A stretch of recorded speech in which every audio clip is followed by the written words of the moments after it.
యోగ వాసిష్టంలో లీలా ఉపాఖ్యానం, అందులో సత్య అసత్య విమర్శనం అనే ఘట్టం జరుగుతోంది. ఏది సత్యం ఏది అసత్యం అని తెలుసుకోవాల్సిన బాధ్యత అది చాలా అవసరమైనది, ప్రతి ఒక్కరికి కూడా ఉంది. నిత్యం అనిత్యం, సత్య అసత్య, ఈ జ్ఞానం చాలా ముఖ్యం.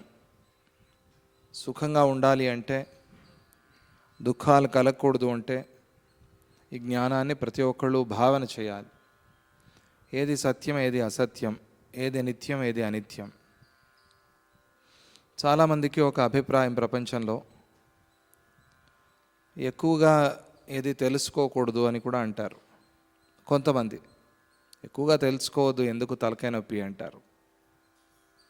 ఇది ఒక అభిప్రాయం మాత్రమే, అంతే. ఎందుకలా అంటే, కొన్నిటిని తీవ్రంగా తెలుసుకుంటే మనం వ్యవహారం చేయలేము అని. ఇప్పుడు అలోపతి మెడిసిన్ చేయటం ఎప్పుడైనా చూసారంటే మీరు ఆ మెడిసిన్ తీసుకోలేరు. అన్నీ కాదు, కొన్ని మెడిసిన్స్, కొన్ని ఇంజెక్షన్స్, కొన్ని ఆపరేషన్లో వాడే వస్తువులు, పరికరాలు, వాటిని ఎలా తయారు చేస్తారు అని మనం చూస్తే దాన్ని మళ్ళీ మనం జన్మలో వాడలేం. అందువల్ల అటువంటివి తెలుసుకోవద్దు అని చెప్తారు. ఇళ్లలో కూడా అంతే. ఇది ఎట్లా తయారు చేసావమ్మా అంటే, ఎలా చేస్తే నీకెందుకు, తిను అంటారు.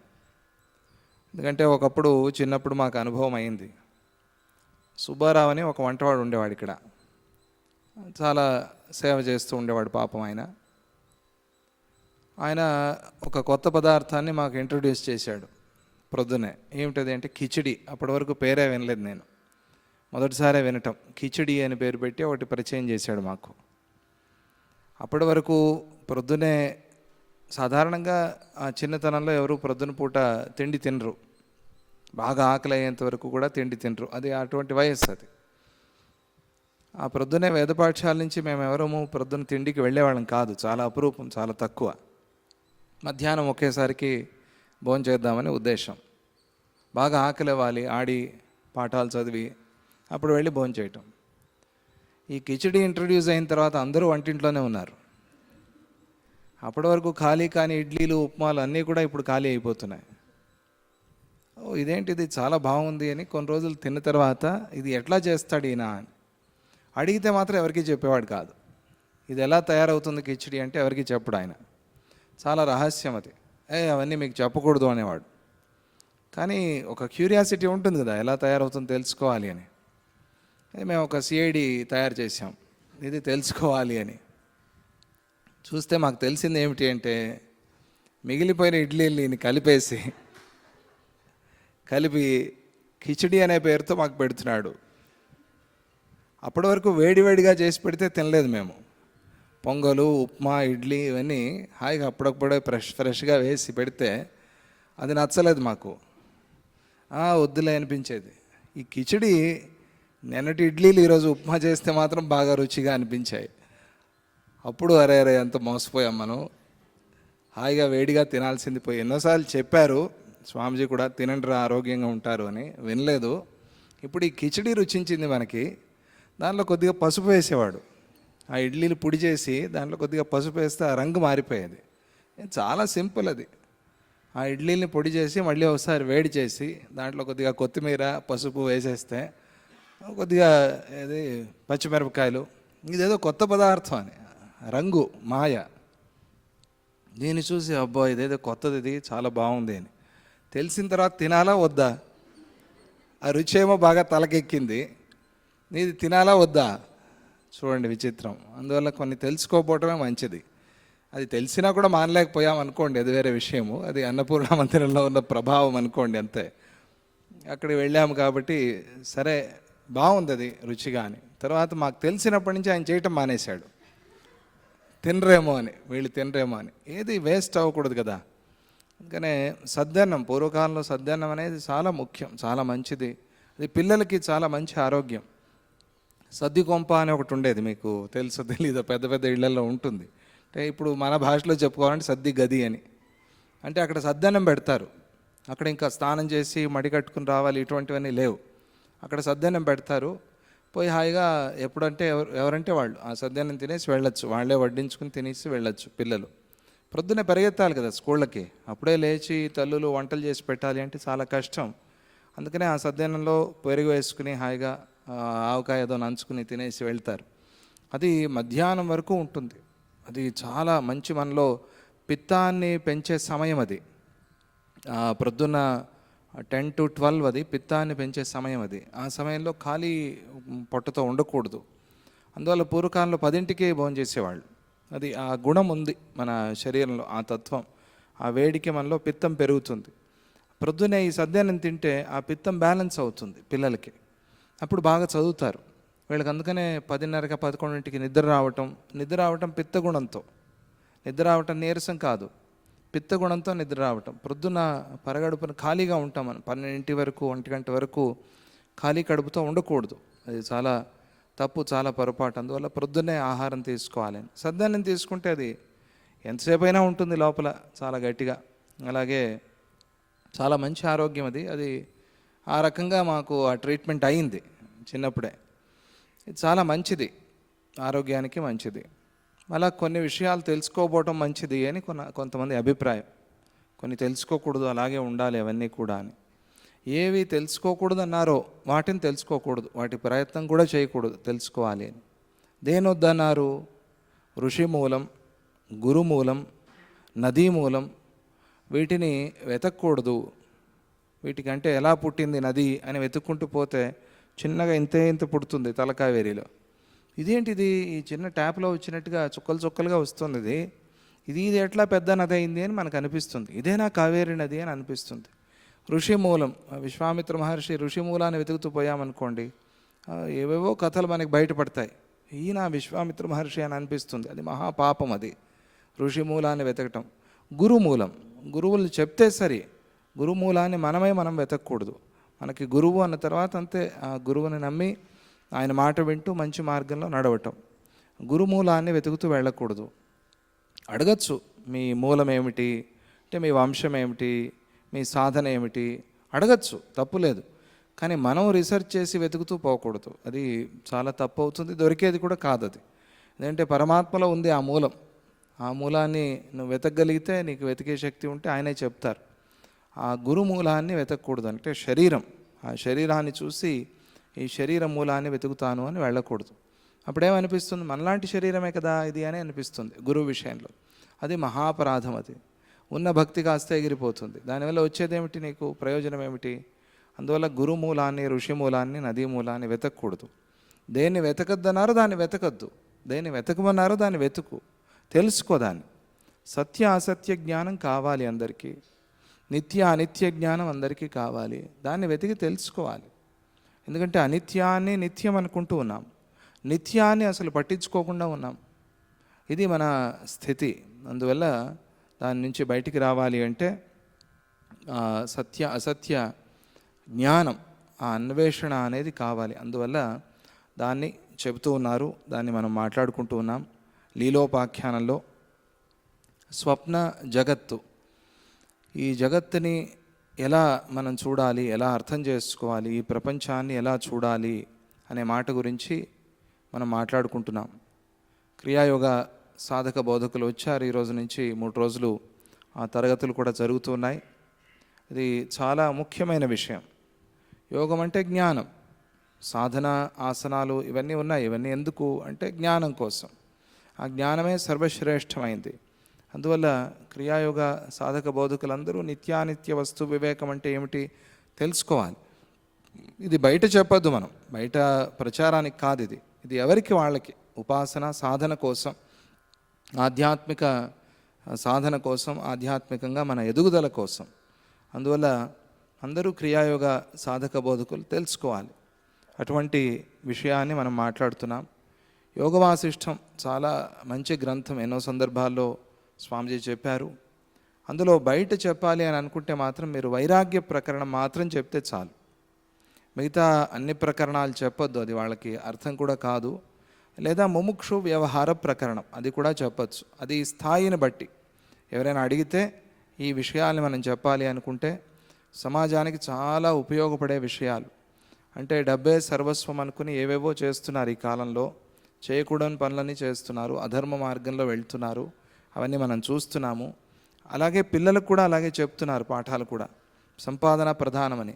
అటువంటి వాటి నుంచి సమాజాన్ని మనం కొద్దిగా బయటికి తీసుకురావాలి. క్రియాయోగ సాధక బోధకులు అటువంటి విషయాలు కూడా చెప్పాలి వాళ్ళకి. కాబట్టి వైరాగ్య ప్రకరణం, ముముక్షు వ్యవహార ప్రకరణం, ఇవి రెండు చెప్తే చాలు. నిజంగా వాళ్ళకి శ్రద్ధ ఉండి వచ్చి అడిగితే తర్వాత అప్పుడు ఉత్పత్తి ప్రకరణం ఇవన్నీ కూడా చెప్పవచ్చు. మరి మీరెందుకు చెప్తున్నారు ఇక్కడ అంటే, నేను నా కోసం చెప్పుకుంటున్నాను, ఎవరి కోసం చెప్పడం లేదు. మీరు ఎవరు రాకపోయినా కూడా నేను చెప్తాను, ఇక్కడ కూర్చొని ఈ గోడకి చెప్తాను, ఆ గోడలో నన్ను నేను చూసుకుంటూ చెప్పుకుంటూ ఉంటాను అంతే. ఇది నా కోసం నేను చెప్తున్నది, అందులో ఏ అనుమానము లేదు. అయితే మాకొద్దా స్వామీజీ, మీరు కూడా వింటున్నారు, మీరు కూడా వస్తున్నారు అంతే, మీరు కూడా నాతో పాటుగా సాధన చేస్తున్నారు, శ్రవణం చేస్తున్నారు అంతే. ఇది మాత్రం పూర్తిగా చెప్పాలి అనిపించింది ప్రారంభించి. ప్రతిరోజు వేదాంత చింతన చేయాలి కాబట్టి అది ధర్మం, ఒక యతి ఒక సన్యాసి ధర్మం కాబట్టి దాని మళ్ళీ తర్వాత సమయం ఉండదు నాకు కూడా, ఏవో పనులు అవి ఇవి. అందువల్ల ప్రొద్దున పూట ఈ టైం దానికి ఫిక్స్ చేసి పెట్టేశాను. ఇది స్వార్థము చెప్తున్నాను, స్వార్థంతోనే ప్రారంభించాను యోగ వాసిష్టాన్ని. అందువల్ల మీరు కూడా వింటున్నారు, అది మీ అదృష్టం అంతే. అది భగవత్ సంకల్పం, సద్గురు కృప, దానివల్ల మీ చెవిలో కూడా పడుతోంది. అక్కడి నుంచి ఉత్పత్తి ప్రకరణం ఇవన్నీ చదువుకుని ముందు అభ్యాసం చేసి అర్థం చేసుకుని తర్వాతే చెప్పాలి. చెప్పాలంటే క్రియాయోగ సాధక బోధకులు వైరాగ్య ప్రకరణాన్ని చెప్పండి. అందులో శ్లోకాలు చెప్పడం కష్టమైనా కూడా సారాంశం చాలా బాగుంటుంది. రాముడు ఒక్కొక్క విషయాన్ని తీసుకుని ఆయన చెప్తాడు, దీనిలో ఉన్న దోషం ఇది, దీనిలో ఉన్న దోషం ఇది అని. అంటే అలా దోషాలని వెతికి వెతికి వెతికి ఏది నిర్దోషంగా ఉందో, ఏది దోషము లేని ఆత్మ పదార్థం బ్రహ్మ పదార్థం ఉందో, బ్రహ్మ వస్తువు ఉందో దాన్ని తెలుసుకుని దాన్ని అర్థం చేసుకుని దాని మీద ధ్యానం చేయటం, దాని మీద మనస్సుని లగ్నం చేయటం. నిర్దోషమైన దాన్ని కదా భావన చేయాలి. దోషభూయిష్టమైన దాన్ని భావన చేస్తే దోషాలే వస్తాయి మనలో కూడా. అందువల్ల అన్నిటిలో ఉన్న దోషాల్ని ఆ శ్రీరాముడు వర్ణించి చెప్పారు. కాబట్టి ఆ వైరాగ్య ప్రకరణాన్ని హాయిగా చెప్పుకోవచ్చు. మంచి ఒక 1700 శ్లోకాలు ఏమో ఉన్నాయి దానిలో, అది కూడా మనం చెప్పుకున్నాము. ఇక మనం ఈ స్వప్నము, జాగ్రత్త అంటే మెలకువగా ఉన్న ప్రపంచము, కళా ప్రపంచం, ఇవి రెండు ఒకటి అన్నారు కదా. వీటి రెండిటికి సామ్యం ఎలా, వీటి రెండిటికి ఏకరూపత ఎలా చెప్తారు అనే ప్రశ్న వచ్చింది. ఇవి రెండు ఒకటే ఎలా అవుతాయి అనే ప్రశ్న వచ్చింది. దానికి సమాధానాలు చాలా చెప్పారు. ఇప్పుడు మనం మరణము, జననం అని దేని గురించి మాట్లాడుతున్నామో దాన్ని అర్థం చేసుకోవాలి. అసలు మరణం అంటే ఏమిటి, జననం అంటే ఏమిటి, పుట్టడం అంటే ఏమిటి, పోవటం అంటే ఏమిటి. మనం మాట్లాడుకునే భాషలో మనం దాన్ని ఎలా అర్థం చేసుకున్నాము, అసలుగా దాన్ని ఎలా అర్థం చేసుకోవాలి అనే మాటని చెప్తున్నారు. మృతి జన్మన్యసద్రూప మృత్యాం జన్మాప్యసన్మయం విషరేర్విషరారుత్వాత్ అనుభూతేశ్చ రాఘవ, విషరేద్విషరారుత్వాత్ అనుభూతేశ్చ రాఘవ. మరణంలో జన్మ లేదు, జన్మలో మరణం లేదు. ఈ మాట మనం ముందే చెప్పుకున్నాం. మరణం ఉంటే జన్మ లేదు, జన్మ ఉంటే మరణం లేదు. అందువల్ల ఈ జనన మరణాల్ని బాగా అర్థం చేసుకుంటే పుట్టేది అంతా కూడా నశించేదే అనే అనుభవంతో అంతా నశిస్తోంది అని తెలుస్తోంది. పుట్టుక, పుట్టింది అంటే నశిస్తుంది అని, పుట్టింది అంటే ముందు లేదు అనే కదా అర్థం. ముందు లేదు, ఇప్పుడు పుట్టింది, తర్వాత పోతుంది అంటే దానికి ఒక కాలం ఉంది. కాలం ఉంది కాబట్టి పుట్టి నశించేది కాబట్టి అది సత్యం కాదు. ఈ జ్ఞానం మన మనస్సులో ఉంటే మనకు పరమాత్మ జ్ఞానం తానై తాను ఇప్పుడు కాకపోతే రేపు, రేపు కాకపోతే ఎల్లుండి, లేదా వచ్చే జన్మలో అయినా వస్తుంది. ఈ జ్ఞానమే లేకపోతే, అసలు ఈ దృష్టే లేకపోతే మనకి ఆ జ్ఞానం అనేది ఎప్పటికీ రాదు. అందువల్ల దీన్ని అప్పుడప్పుడు భావన చేయండి. స్వప్నం లాంటిదే జగత్తు కూడా అని చెప్తున్నాము. స్వప్న నాశక్రమంలోనూ జాగ్రన్నాశక్రమంలో, అంటే పడుకొని కలగన్నాము, లేవంగానే ఆ కలంతా పోయేది, అది వేరే విధానం. మనం చూస్తున్న ప్రపంచం ప్రళయంలో కానీ అవాంతర ప్రళయంలో కానీ ఈ ప్రపంచం కలిసిపోయే విధానం వేరు. రెండిటి నాశానికి తేడా ఉన్నట్టుగా కనిపించినా కూడా నాశం అనేది సమానమే కదా. అది లేవంగానే వెంటనే పోయింది అని నువ్వు అనుకుంటున్నావు. అక్కడ కూడా దేశకాలాలు ఉన్నాయి, ఇక్కడ కూడా దేశకాలాలు ఉన్నాయి. కాబట్టి స్వప్నము జాగ్రత్త రెండు ఒకటే. నువ్వు ఆ కాల భేదాన్ని బట్టి స్వప్నం వేరే జాగ్రత్త వేరే అంటున్నావు తప్పించి రెండు ఒకటే. కొద్దిగా వాటిలో తేడా ఉన్నప్పటికీ కూడా నాశం అనేది సమానంగానే కనిపిస్తోంది. కాబట్టి కలకి మెలకువకి ఎటువంటి తేడా లేదు అని తీర్మానం చేశారు. మెలకువ ఎలాంటిదో కల కూడా అలాంటిదే, కల ఎలాంటిదో మెలకువ కూడా అలాంటిదే. అంత ఇది ఆధ్యాత్మికంలో చాలా ముఖ్యమైన మాట, మనకి పూర్ణ జ్ఞానాన్ని కలిగించే మాట. దీని మీద భావన చేయాలి. ఒక వస్తువుకు ఒక్కొక్క అవయవం పోతూ ఉంటే అది క్రమంగా నాశం అవుతుంది. ఒక వస్తువు తీసుకోండి, చిన్నప్పుడు పిల్లలకి ఏదైనా ఇస్తే, ఒక రేడియో ఇచ్చారనుకోండి, అన్నీ తీసి పక్కన పెట్టేస్తారు. ఒక్కొక్క అవయవం పోయింది, తర్వాత మళ్ళీ కలిపితే అది ఒకటైంది, అది వేరే విషయం. అవయవాలు పోయి ఈ అవయవాన్ని, ఈ మెటీరియల్ తీసుకెళ్ళి అక్కడ, ఈ పార్ట్ తీసుకెళ్ళి ఇక్కడ పడేసి కనిపించకుండా చేస్తే ఏమైంది? రేడియో మాయమైపోయింది, రేడియో నాశం అయిపోయింది. అవయవాలు క్రమక్రమంగా పోయి పోయి పోయి అది నాశం అవటం అనేది మనం ప్రపంచంలో చూస్తున్నాం. కుండ పగిలి ముక్కలై మట్టి అయిపోతుంది. దాని ఆ అసలైన స్థితి ముందు మట్టిగా వచ్చింది, ఆ మట్టిగా మారిపోతుంది. అంతే, ఇదే నాశం అంటే. ఇటువంటి భావన, ఇటువంటి స్థితి అన్ని వస్తువుల్లో కూడా మనం చూస్తున్నాము. అన్ని వస్తువులకి ఈ గతి ఉన్నది. తత్వజ్ఞానం కలిగితే మొత్తం బాధింపబడుతుంది. బాధకి నాశనానికి ఇదే తేడా అని చెప్పారు. బాధ అంటే మనం అనుకునే బాధ కాదు, తెలుగులో బాధ కాదు, సంస్కృతంలో బాధ అంటే అది లేకుండా పోవటం. అంటే మనం ఆ వస్తువు పగిలిపోయి మట్టిగా మారింది అని చూస్తున్నాము. తత్వజ్ఞాని ఏం చూస్తాడు అంటే మట్టి కూడా పోయి కలవటాన్ని చూస్తాడు, మట్టి కూడా లేని స్థితిని చూస్తాడు. ఇది అంతా కూడా మన బుద్ధిలో జరిగేది అంతే. బుద్ధి యోగం అన్నారు దీన్ని. ఆ బుద్ధిలో ఈ మట్టికి ఏది పూర్వమని అక్కడికి వెళ్ళాలి మనస్సు. ముందు మట్టే ఎంత అని తెలుసుకో. ఇప్పుడు మట్టే ఎంత అంటే వేదాంతంలో అందరూ వాడే మాట అని అనుకోవద్దు. మట్టి అని ఎందుకు వాడతారు అంటే అది చాలా సులభం, తేలిక. ఒక ఉదాహరణలో చాలా గొప్ప ఉదాహరణ అది.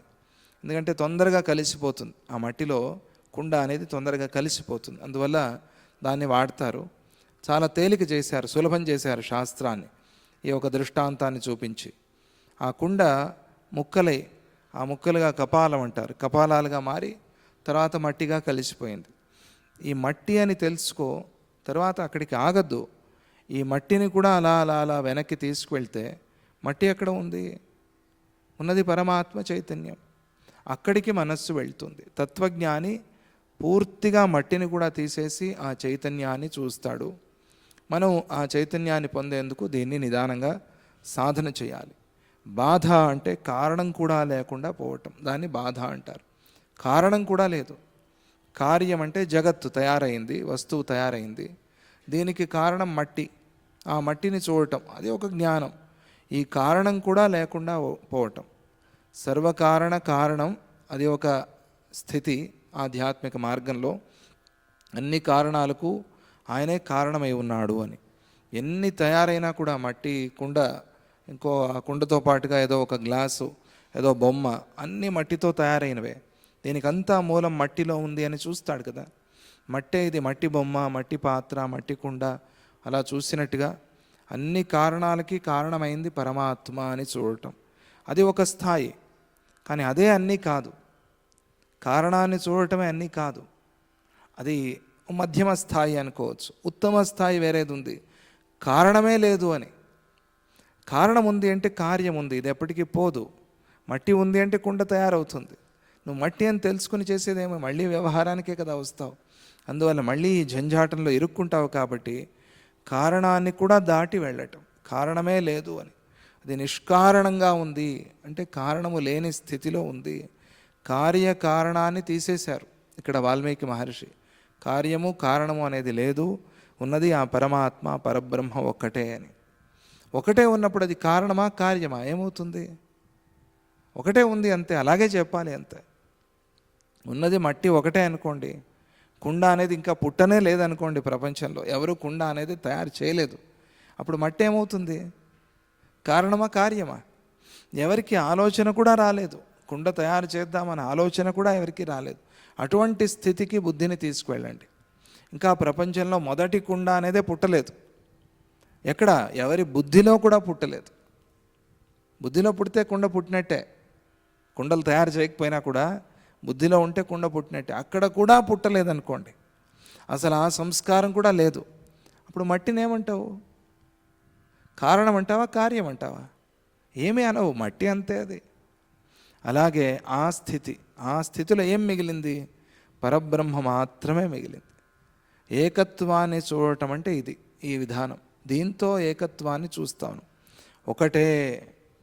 ఒకటే చూసే విధానం రావాలి మనలో. అది ఆధ్యాత్మికంలో చాలా గొప్ప సాధన. అదే జ్ఞానం, అదే ఆనందం, అదే సంతోషం, అదే మోక్షం. దాన్ని నువ్వు ఇక్కడ చూసావంటే, దర్శనం చేసావంటే నీకు మోక్షం కలిగింది అంతే. ఒక క్షణమైన దాన్ని దర్శించాలి జీవితంలో. ఒక క్షణం. కష్టం అది రావటం. నిదానంగా అభ్యాసం చేసి చేసి చేసి దాన్ని తెచ్చుకోవాలి. అక్కడ కారణం కూడా లేని స్థితి. బాధకు నాశానికి ఉన్న తేడా ఇది. బాధ అంటే కారణం కూడా ఎగిరిపోయింది, నాశం అంటే కారణం మిగిలి ఉంది. ఆ కుండ మట్టిలాగా అయింది, మట్టి ఉంది, కారణం మిగిలి ఉంది. నాశానికి భేదానికి తేడా ఇది. అనుభవంలో ఇది మాయా అని తెలిస్తే మట్టి కూడా లేకుండా పోతుంది. ఆ మట్టి కూడా పోయే స్థితి అది వస్తుంది. ఏమయ్యాడు వీడు, పోయినవాడు, ఎక్కడ ఉన్నాడు, ఎలా ఉన్నాడు అనే ప్రశ్నలు వస్తే ఏవో లోకాల్లో ఉన్నాడు, ఏదో చేస్తున్నాడు, మళ్ళీ జన్మిస్తాడు, మళ్ళీ మన వంశంలో వస్తాడో ఇంకో వంశంలో పోతాడో, ఇవన్నీ ప్రశ్నలు వస్తాయి. ఉన్నది ఒకడే పరమాత్మ, పరబ్రహ్మ అన్నప్పుడు ఎక్కడికి వచ్చాడు, ఎక్కడికి పోయాడు? ఏదో పోయాడు అనే భ్రమతో చూస్తున్నాం కాబట్టి పరమాత్మలో ఐక్యం అయిపోయాడు. పరమాత్మే తానై ఉన్నాడు. ఐక్యం అంటే ఏమిటి? ఒకటే అయి ఉన్నాడు. పోయి కలిసి అది అయ్యాడు అని కదా. పాలు కలిపితే నేను కలిపిన పాలేవి అని అడుగుతావు ఎవరైనా? నువ్వు ఇంతకుముందు తెచ్చావే ఆ పాలు, నేను కలిపిన పాలు. నువ్వు తూకంలో రెండింటిని వేరు చేయొచ్చేమో. ఇది నేను లీటర్ తెచ్చాను, నాకు లీటర్ ఇవ్వు, నువ్వు లీటర్ తెచ్చావు, నువ్వు లీటర్ పెట్టుకో అనొచ్చు. నేను తెచ్చిన పాలు అని వేరు చేయలేవు. ఐక్యం అంటే అది, కలిసిపోవటం అంటే అది. ఇప్పుడు కొంతమంది ఒక పిచ్చి వాదం చేస్తారు, ఆ జోలికి పోవద్దు. ఒకసారి చెప్పాను కూడా మీకు. లీటరు పాలు కలిస్తే 2 లీటర్లు అయ్యాయి కదా. అలాగే పరమాత్మలో జీవాత్మ కలిస్తే జీవాత్మ పరమాత్మ అవుతుంది, కానీ పరమాత్మ ఒకటే ఎట్లా అవుతుంది అని. ఇది ఆధ్యాత్మికం. ఇక్కడ ఇటువంటి పిచ్చి ప్రశ్నలతో బుద్ధి పాడు చేసుకోకూడదు. ఎందుకంటే అంతా నేనై ఉన్నాను అని వాడు భావన చేస్తున్నాడు కాబట్టి ఆ జీవాత్మ వాడు పరమాత్మే అయి ఉన్నాడు. వాడికి నేను ఇంకా జీవాత్మ నేను ఉంటే 2 లీటర్ల పాలే ఉంటాయి అక్కడ. ఒకటే ఆధ్యాత్మికంలో. 1 2 కాదు ఎప్పటికీ. ఆ లెక్క తప్పు. మ్యాథ్స్లో మనం 1 ఎంత, 1 + 1 2 అంటాం. ఆధ్యాత్మికంలో 1 + 1 1 అంతే. ఎందుకని ఉన్నది 1 కాబట్టి. ఆ 1 కూడా 1 ఉన్నప్పుడు 1 అనవు, నువ్వు ఏమంటావు? పూర్ణం అంటావు. 2 లేనప్పుడు 1 అనే ప్రశ్న ఎందుకు వస్తుంది? 1 అని నీ బుద్ధిలో వచ్చింది అంటే అదే సమయంలో నీ బుద్ధిలో 2 ఉంది. 2 కాదు, 2 కోట్లు ఉంది, 200 కోట్లు ఉంది, 2000 కోట్లు ఉంది, ఎంతైనా సంఖ్య నీ మనస్సులో ఉంది. దాంతోనే ప్రారంభమైంది ఇదంతా కూడా. అందువల్ల ఉన్నది ఒకటే అయితే దాన్ని పూర్ణం అంటావు నువ్వు, దాన్ని 1 అనవు. ₹1 దేనికి పనికి వస్తుంది అంటారే ఈ కాలంలో, అది పూర్ణం. అది అట్లా అనుకోకూడదు, చాలా పొరపాటు. అందుకనే పూజ చేసి ఇచ్చేప్పుడు ₹1 కాయిన్ ఇస్తారు. అందుకని పూర్ణమవని అని అలా కూడా అర్థం చేసుకోండి. దానికి దీనికి సంబంధం లేదనుకోండి. అది లౌకికం, ఇది ఆధ్యాత్మికం. ఒకటే ఆధ్యాత్మికంలో. అది గుర్తు చేసుకోవాలి, అది మర్చిపోకూడదు. ఎందుకంటే ఉన్నది ఒకటే కాబట్టి మన దృష్టితో మనం చూడకూడదు. అక్కడ మన లౌకిక దృష్టితో ఊరికే అర్థం చేసుకోవాలి అంతే. ఇలాగే ఉంటుంది ఆధ్యాత్మికం అని అనుకోకూడదు. అలానే వ్యవహారం పూర్తిగా ఉపయోగపడదు ఆధ్యాత్మికానికి అని చెప్పలేం. అన్నీ దీన్ని చూసే అర్థం చేసుకోవాలి మనం. మనకున్న అనుభవం ఇదే కాబట్టి, మన ప్రపంచం ఇదే కాబట్టి, మన లోకం ఇదే కాబట్టి దీన్ని పోల్చి చూసుకుని ఆధ్యాత్మికాన్ని అర్థం చేసుకోవాలి. అలా అని ఇక్కడే ఉండిపోకూడదు. దీన్ని వదిలి మన బుద్ధి బయటికి వెళ్ళాలి. అప్పుడు అది అర్థమవుతుంది. దీన్ని చూస్తూ దాన్ని అర్థం చేసుకోవటం. ఓహో ఇలా చేస్తే అలా జరుగుతుంది అని అర్థం చేసుకోవటం, అది చాలా ముఖ్యం. అది ఇక్కడ అదే మాట మనం గుర్తు చేసుకుంటూ, ఈ మంత్రి మొదలైన వారికి రాజు యొక్క సత్త వల్ల సత్త వచ్చింది, ఉనికి వచ్చింది. వీళ్ళందరూ ఎలా వచ్చారు అని కదా ప్రశ్న. వీళ్ళందరూ సత్యంగా ఉన్నారా, వీళ్ళు అసత్యమా, రాజుగారే ఒకరే సత్యమా, అయితే వీళ్ళందరూ ఎలా వచ్చారు, ఈ ప్రశ్న వచ్చింది కదా. రాజుగారికే వచ్చింది. నేను సత్యమే, నేను పరమాత్మే, సరే నా చుట్టూ ఉన్నవాళ్ళు వీళ్ళ సంగతి ఏమిటి అనే ప్రశ్న వచ్చింది. అప్పుడు దానికి సమాధానం చెప్తూ అక్కడ తెలుసుకోవాల్సింది, ఆ చైతన్య సత్త వల్ల, ఆ ఉనికి వల్ల వీరందరూ కూడా కనిపిస్తూ ఉన్నారు. లోక వ్యవహారంలో వీళ్ళందరినీ చూస్తున్నాము, వీళ్ళతో మాట్లాడుతున్నాము. ఈ వ్యవహారాలన్నీ జరుగుతున్నాయి అంటే నీలో ఉన్న చైతన్యం వల్ల జరుగుతున్నాయి. నీలో నీ సంకల్పాలు, నీ కోరికలు పూర్వజన్మలోనో ఈ జన్మలోనో అలా ఉన్నాయి కాబట్టి దాన్ని అనుసరించి నీలో ఉన్న ఆత్మశక్తి, నీలో ఉన్న చిచ్చక్తి ఆ జీవాణువుతో, జీవశక్తితో కలిసి ఈ పనులన్నీ ఇట్లా చేస్తోంది. ఎవరికి వారే అంతే, ఎవరికి వారే విడివిడిగా. నా ప్రపంచానికి నేనే రాజుని, నేనే కారణం. ఈ ప్రపంచం అంతా ఎలా వచ్చింది? నా కోరికల వల్ల, నా సంకల్పం వల్ల వచ్చింది. ప్రతి ఒక్కరూ అంతే. అప్పుడేమైంది? ఇప్పుడు ఆ పరమాత్మ, జీవాత్మ అనేది మాత్రమే మిగిలి ఉంది. ఈ జీవాత్మని ఇది మాయా, భ్రాంతి అని పరమాత్మలో కలిపేస్తే ఇంకేం మిగిలింది? పరమాత్మ ఒకటే మిగిలింది. అందువల్ల ఆ క్రమంలో దాన్ని అర్థం చేసుకోవాలి. ఏవం నాసదిదం భ్రాంతి మాత్రం విభాసతే మహాకల్పాంత సంపత్తౌ అప్యద్యాథ యుగేనఘ న కదాచన యన్నాస్తి తద్బ్రహ్మైవాస్తి తజ్జగత్ తస్మిన్ మధ్యే కచంతీమాః భ్రాంతయః సృష్టినామికాః. ఎంత మంచి మాటలు! ప్రొద్దునే చెవిలో పడితే చాలు. దీని అర్థం తెలుసుకోకపోయినా ఆ బ్రహ్మ, జ్ఞానము, ఇటువంటి గురువు మాటలు చెవిలో పడితే కూడా చాలు. ఇలా ఈ ప్రపంచం సృష్టి కాలంలోనూ ప్రళయకాలంలోనూ సత్యము కాదు, అసత్యము కాదు. ఈ ప్రపంచాన్ని సత్యమందామా, అసత్యమందామా అంటే ఇది సత్యం అంటే సత్యంలాగా కనిపిస్తుంది, అసత్యం అంటే అసత్యంలాగా కనిపిస్తుంది. కొన్ని సందర్భాల్లో సత్యాసత్యాలు కలిసి కనిపిస్తుంది, కొన్ని సందర్భాల్లో లేదు ఇది పూర్తిగా సత్యం అనిపిస్తుంది. మంచి జరిగినప్పుడు, చెడు జరిగినప్పుడు ఇది అసత్యం అయితే బాగుండు అని అనిపిస్తుంది. ఇవన్నీ చాలా విచిత్ర అనుభవాలు ఉన్నాయి ఈ ప్రపంచంలో. ఇది అందువల్ల ఇది సత్యము కాదు, అసత్యము కాదు. పూర్తిగా అసత్యమని కొట్టి పడేయలేదు. ఎందుకు అంటే అసత్యమని కొడితే వీడు అంగీకరించడు. అందువల్ల దీనికి ఒక కొత్త పేరు పెట్టారు. ఏమిటది అంటే మిథ్యా అని పేరు పెట్టారు. మిథ్యా అనేది సత్యమా, అసత్యమా? అది మిథ్యా అని తెలిసేంతవరకు సత్యం, తెలిసిన తర్వాత తెలియటమే అంతే. అసత్యం అనేం లేదు. ఇంకా తెలిసిన తర్వాత అసత్యం. అది అంటే తెలిసిన తర్వాత ఏమవుతాడు అంటే, ఇక్కడ లోకంలో వ్యవహారంలో అయితే అరే నేను అదేదో ఆల్చిప్ప చూసి వెండి అనుకున్నాను, వెండి కాదు అని అనుకుని గుర్తు చేసుకుంటుంటాడు. అప్పుడప్పుడు వెండిని పరిగెత్తాను, వెండి కాదది అని గుర్తు చేసుకుంటూ ఉంటాడు. కానీ ఆధ్యాత్మికంలో ఆ గుర్తు కూడా ఎగిరిపోతుంది. ఎందుకంటే దాన్ని తెలుసుకుని వాడే తానైపోతాడు కాబట్టి, తానే అయి ఉంటాడు కాబట్టి అక్కడ రెండవ వస్తువుని, రెండవ పదార్థాన్ని గుర్తు చేసుకునే స్థితి లేదు వాడికి. అక్కడ పూర్ణంగా తానే అదైపోయి ఉంటాడు. అదే నేను అనే భావనలో ఉంటాడు, నేనే అది అనే ఆ స్థితిలో ఉంటాడు. కాబట్టి అక్కడ ఇది ఉండదు. కనుక మిథ్య పోయింది అంటే అసత్యము కూడా కాదు, మిథ్య పోయింది అంటే జ్ఞానం అంతే. మిథ్య ఉన్నంత వరకు సత్యం అనుకుంటాము. మిథ్య పోయిన తర్వాత, భ్రాంతి పోయిన తర్వాత అసత్యమని గుర్తు చేసుకునే స్థితి కూడా లేదు. అక్కడ ఆ అవసరం కూడా లేదు. మిథ్య పోవటమే జ్ఞానం అంతే. మాయ పోవటమే, అజ్ఞానం పోవటమే జ్ఞానం. ఆ అజ్ఞానం తొలగిపోయింది అంటే జ్ఞానం వచ్చింది అని అర్థం. ఆ జ్ఞాన స్థితిలో అజ్ఞానాన్ని గుర్తు చేసుకోడు. గుర్తు చేశాడు అంటే ఇక మళ్ళీ వాడికి ఆ జ్ఞానం పట్టుకుంది అని అర్థం. రెండవ వస్తువుని గుర్తు చేసుకోవటమే కదా అజ్ఞానం అంటే, చూడటం అని కాదు. మనం ఎప్పుడూ ఈ వ్యవహారంలో ఉండి నాకు కనిపించాలి, నేను వినాలి, నాకు స్పర్శగా తగలాలి అని మాత్రమే అనుకుంటాం. కాదు. ఒక వస్తువు పుట్టడం అంటే నీ బుద్ధిలో పుట్టడం అంతే. బుద్ధిలో పుట్టింది అంటే వస్తువు పుట్టింది అని అర్థం అంతే. కానీ కలియుగంలో మనస్సులో పుట్టిన దానికి పాపం రాదు అని ఒక మన కోసం మన మీద ఉన్న దయతో ఒక మాట చెప్పారు.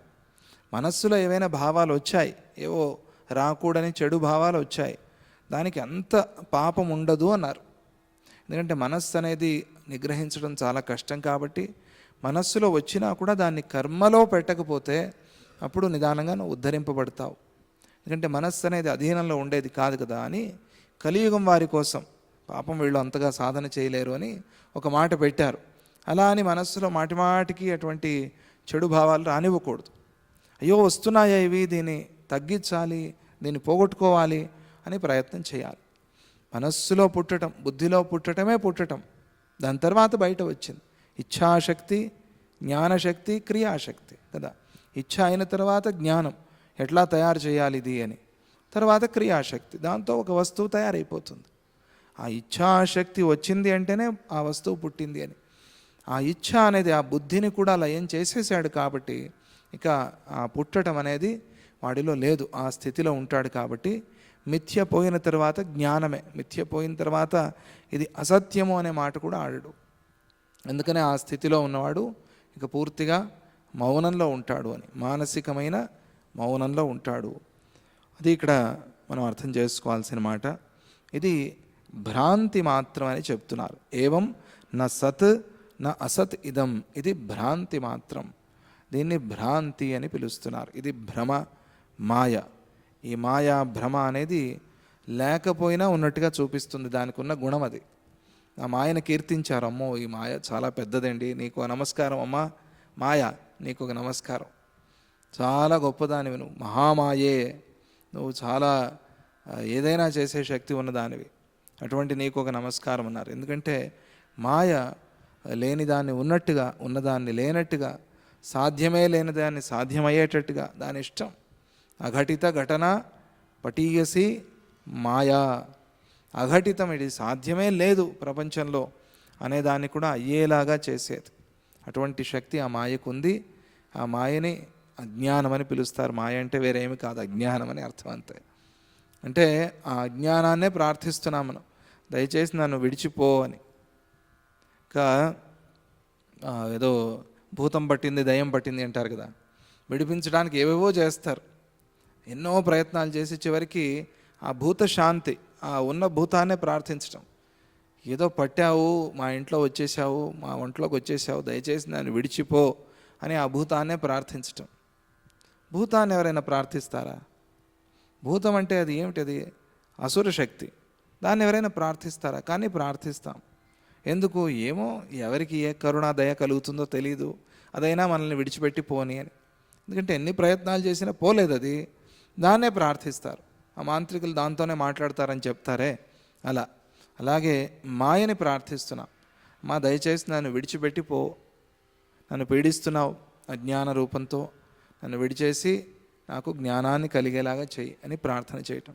వెళ్ళేందుకు ప్రార్థన ఇది. అమ్మవారు చూడండి, పాపం వచ్చేందుకు ప్రార్థన కాదు, అమ్మ రామ్మ రామ్మ అని పిలుస్తారే, స్వాగతం కదా, వెళ్ళమ్మా వెళ్ళమ్మా అని ప్రార్థన చేస్తున్నా. అయినా కూడా మాయ వింటుంది. అందుకనే ఆ తల్లిని అవ్యాజ కరుణామూర్తి అన్నారు. ఆమెను ఎప్పుడు మాయా అని పిలుస్తామో అప్పుడు ఆవిడ కరుణ, అవ్యాజ కరుణ. అంటే ఎందుకు కరుణిస్తుంది తెలియదు. అందుకనే ప్రార్థన చేస్తూ ఉండు, మాయారూపిణిగా ఉన్న నువ్వు నన్ను విడిచిపెట్టి వెళ్ళిపో, జ్ఞప్తి రూపిణిగా, స్మృతి రూపిణిగా ఉన్న నువ్వు నాలో ప్రవేశించు. రెండు ఆవిడే. మనం సగుణంగా చూసినప్పుడు, సాకారంగా చూసినప్పుడు, లేదంటే ఆ పరమాత్మ పరబ్రహ్మ వస్తువు ఉన్నది ఒకటే. ఆ రూపంగా ఇది భ్రాంతి రూపం. సద్రూపమైన బ్రహ్మ మాత్రమే, సద్రూపమైనది బ్రహ్మ మాత్రమే, సత్యం బ్రహ్మ మాత్రమే. సత్యం జ్ఞానం అనంతం బ్రహ్మ అంటారు కదా, దాన్ని అప్పుడప్పుడు గుర్తు చేసుకోవాలి, ప్రతినిత్యము గుర్తు చేసుకోవాలి. సత్యరూపమైనది బ్రహ్మ మాత్రమే. సత్యము మహాకల్పాంతంలోనూ, వర్తమానంలోనూ, రాబోయే కాలాలలోనూ ఈ జగత్తు లేదు అని నువ్వు అర్థం చేసుకో.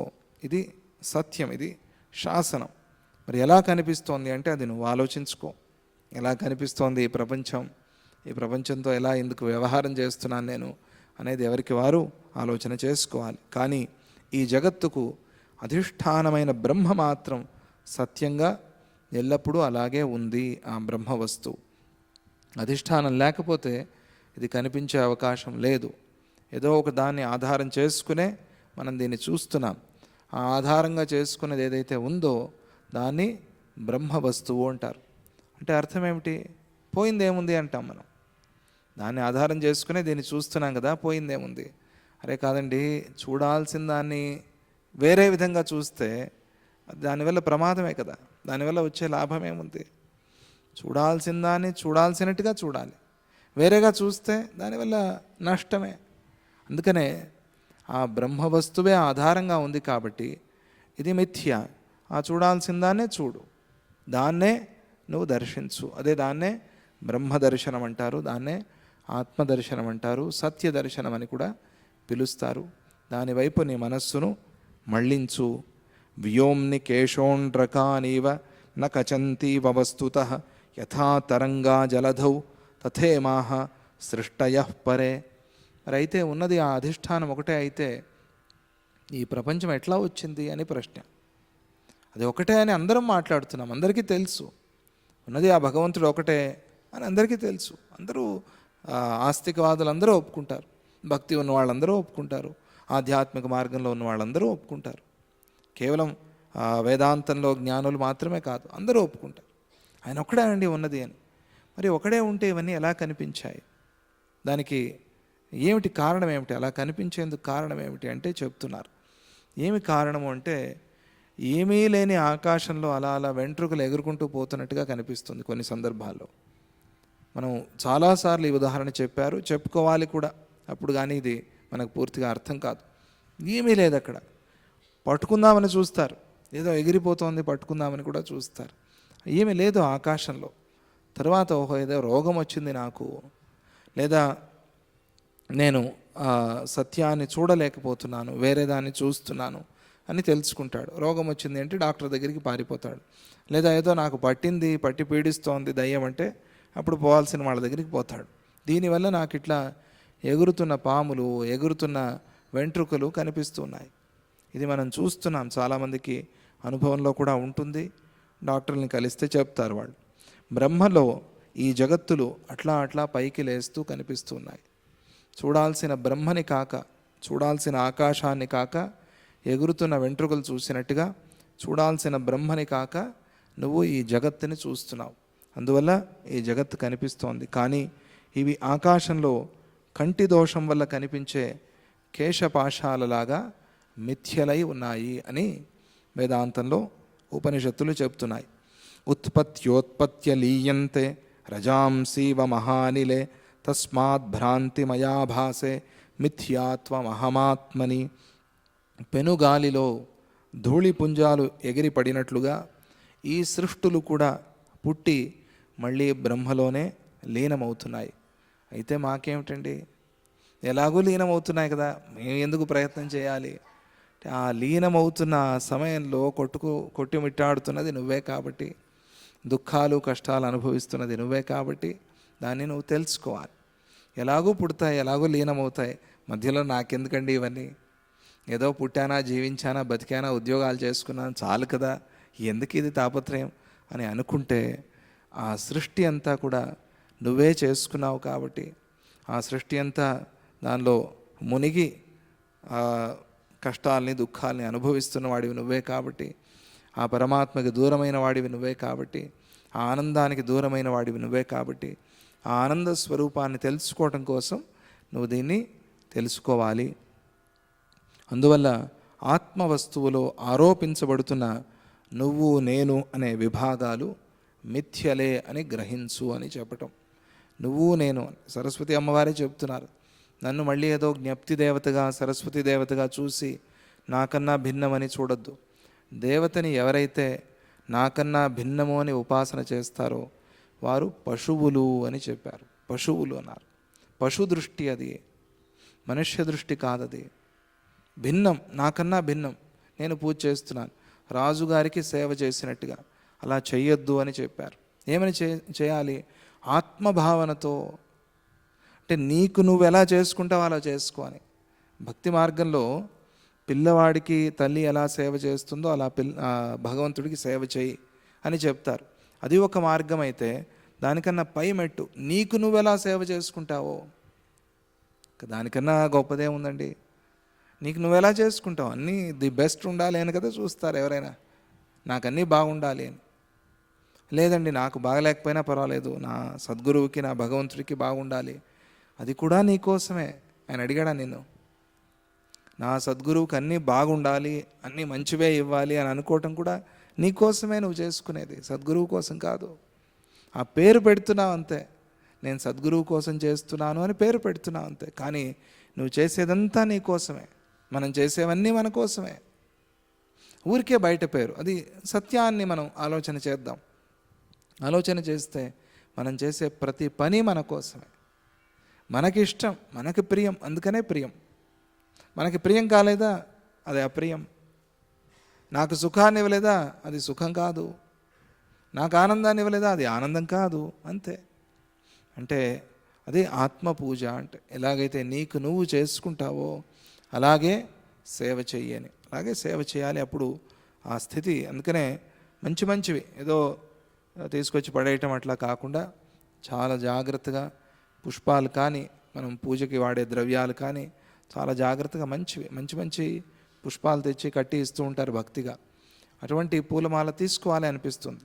అంగడిలో కొన్న అది పర్వాలేదు, వాడు చేశాడు, వాడు కూడా బతకాలి కదా, అది కూడా పర్వాలేదు. కానీ అక్కడ కూడా ఒక త్యాగం ఉంది, ధనత్యాగం ఉంది. కానీ ఇక్కడ ఈ శ్రమలో ఉన్న త్యాగం అది అక్కడ కనిపించదు. భక్తిగా వీళ్ళే తయారు చేసి తమకి తాము ఎలా చేసుకుంటారో అలా చేయటం, అది ఆత్మ పూజ అన్నారు. అందువల్ల నువ్వు నేను అనే విభాగాలు కూడా మిథ్య అని తెలుసుకో. నీవు నేను అనేది భ్రాంతిమయం, ఇది ఆభాస మాత్రమే. దీన్నే మిథ్య అని పిలుస్తారు. మృగతృష్ణా జలచయే కైవాస్థ సర్గభస్మని భ్రాంతయశ్చ నత్రాన్యా తాస్తదేవ పరంపదం. ఎండమావులలాగా భస్మమైపోయే సృష్టి పట్ల విశ్వాసం ఉంచటం ఎందుకు? దీని గురించి ఆలోచన చేస్తూ ఉండటం ఎందుకు? భ్రాంతి లేనటువంటిదే పరమపదము అని గ్రహించి దానిని భావన చేయి. అక్కడ చేరాలి అని దాని గురించి దృష్టిని పెట్టు, దాని గురించి సాధన చేయి. ఘనే తమసి యక్షాభా తమ ఏవ నయక్షక తస్మాత్ జన్మ మృతిర్మోహో వ్యామోహత్వమిదం తతం సర్వం తత్సమహాకల్పం శాంతౌ యదవశిష్యతే నాతస్సత్యమిదం దృశ్యం నచాసత్యం కదాచన. గాఢమైన చీకటిలో, ఒక అంధకారంలో చిన్నపిల్లవాడు ఎలాగైతే ఏదో చూశాను అని భయపడతాడో, ఏదో యక్షుణ్ణి, ఏదో భూతాన్ని, ఏదో దయ్యాన్ని చూశాను అని భయపడతాడో, అలా మనము భ్రాంతిలో ఉన్నాము. కానీ వాస్తవంలో అది గాఢాంధకారమే అయి ఉంది అని పిల్లవాడు తెలుసుకున్నట్టుగా మనం ఇది భ్రాంతి అని తెలుసుకోలేకపోతున్నాము. అలాగే జనన మరణాలు కూడా అజ్ఞాన వ్యామోహంతో కూడిన జగత్తు శాంతించినప్పుడు, ఎలాగైతే గాఢాంధకారం పోతే, ఆ చీకటి పోతే ఇక్కడ యక్షుడు లేడు, భూతము లేదు, దయ్యము లేదని తెలుసుకుని ధైర్యాన్ని పొందుతామో, అలాగే ఈ జనన మరణాలు అనేవి ఈ శాంతించినప్పుడు, బుద్ధి నుంచి శాంతించినప్పుడు మిగిలేది పరమ సత్యమైన బ్రహ్మం ఒకటే. ఎలాగైతే వెలుగే నిండి ఆ వెలుగునే చూస్తున్నామో, ఆ భయాన్ని పోగొట్టుకునే సుఖంగా ఉన్నామో, అలాగే ఈ భ్రాంతి మన మనస్సు నుంచి పోయినప్పుడు పరమశాంతి కలుగుతుంది. అందువల్ల ఆ భ్రాంతిని పోగొట్టుకోవాలి, పోగొట్టమని ప్రార్థన చేయాలి. ఈ బ్రహ్మము కాకుండా సత్యం ఇంకొకటి లేదు, దృశ్యము సత్యము కాదు అని తేల్చి చెప్పారు అక్కడ. ఇక ముఖ్యమైన కొన్ని విషయాల్ని, మనకి సాధనకి ఉపయోగపడే విషయాల్ని రేపు మనం తెలుసుకుందాం. క్రియాయోగ సాధక బోధకులు వచ్చారు, మంచి సమయంలో వచ్చారు, ఒక మంచి ఘట్టంలో ఉన్నాం మనం. యోగం అంటే అదే. మనం యోగాన్ని సేవగా తీసుకున్నప్పుడు, ఆ విషయాన్ని మళ్ళీ మనం మాట్లాడుకుందాం. సేవగా తీసుకున్నప్పుడు లోకానికి ఎంత అవసరమో, ఏ ఏ స్థాయిలో ఉన్నారో ఆ స్థాయిలో మాత్రమే చెప్పాలి. కానీ యోగాన్ని మనం పర్సనల్గా తీసుకున్నప్పుడు, వ్యక్తిగతంగా తీసుకున్నప్పుడు దాన్ని జ్ఞానంగానే అర్థం చేసుకోవాలి. ఆ జ్ఞానంగా యోగాన్ని తెలుసుకుని సాధన చేసినప్పుడు మనకి పూర్ణమైన పరమశాంతి కలుగుతుంది. అది చాలా ప్రధానం. ఏదో పూర్వజన్మ సుకృతం, గురువు అనుగ్రహం కలిగింది మీకు అందరికీ కూడా. ఆ యోగంలో ప్రవేశపెట్టారు మిమ్మల్ని, యోగ సాధన కొద్దో గొప్ప చేస్తున్నారు. మీకు అందరికీ కూడా ఆ స్థితి సంపూర్ణంగా కలగాలి, పరమశాంతి అందరికీ కూడా కలగాలి అని ఈ సందర్భంగా చెప్తూ, జై గురుదత్త, శ్రీ గురుదత్త. ఓం శాంతి శాంతి శాంతి.